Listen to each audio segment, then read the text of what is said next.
পলাশপুর নামক একটি গ্রামে ১৯৫৬ সালে ট্রেন চলাচল শুরু হয়েছিল। এর ফলে সেখানকার লোকজনেরা খুশি ছিল, কারণ তাদের লোকজনের সাথে তারা সহজেই মেলামেশা করতে পারছিল।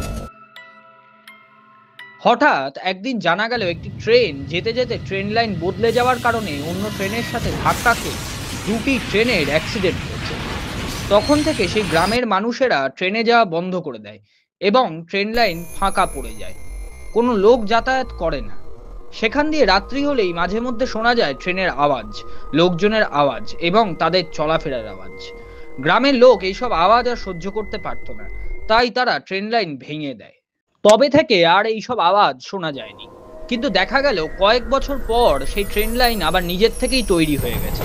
তারপর আবার ট্রেন চলাচল শুরু হয়। এরপরে গ্রামের মানুষরাও এর হাল খুঁজে পেল না। একদিন সেই ট্রেন থেকে একজন লোককে নামতে দেখে গ্রামের লোকজন তাকে নজরে রাখতে রাখতে কাঞ্চনবন নামক একটি বনে গিয়ে দেখে লোকটি কোথায় যেন উধাও হয়ে গেল। তাকে আর কখনোই খুঁজে পাওয়া গেল না। কয়েকদিন পর কাশীপুর নামক একটি স্টেশন থেকে এক ভদ্রমহিলা তার শিশুকে নিয়ে দাঁড়িয়ে আছে পলাশপুর গ্রামে যাওয়ার জন্য।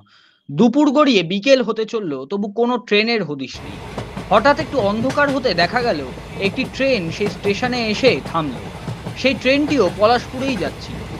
তাই সেই ভদ্রমহিলা তার শিশুকে নিয়ে উঠে পড়ল ট্রেনের মধ্যে। ট্রেনের মধ্যে সব কেমন উদাস মনের লোক ছিল বলে মনে হলো। আগে কখনো ওই ভদ্রমহিলা ট্রেনে ওঠার সময় এত উদাস, এত চুপচাপ ট্রেন কমই দেখেছে। ভদ্রমহিলা বুঝতে পারছিল সে খুব বাজেভাবে ফেঁসে গেছে এবং এই ট্রেন কোনো সাধারণ ট্রেন ও কোনো সাধারণ মানুষের পরিবৃত নয়। তাই সে ট্রেন থেকে নামতে চেষ্টা করল।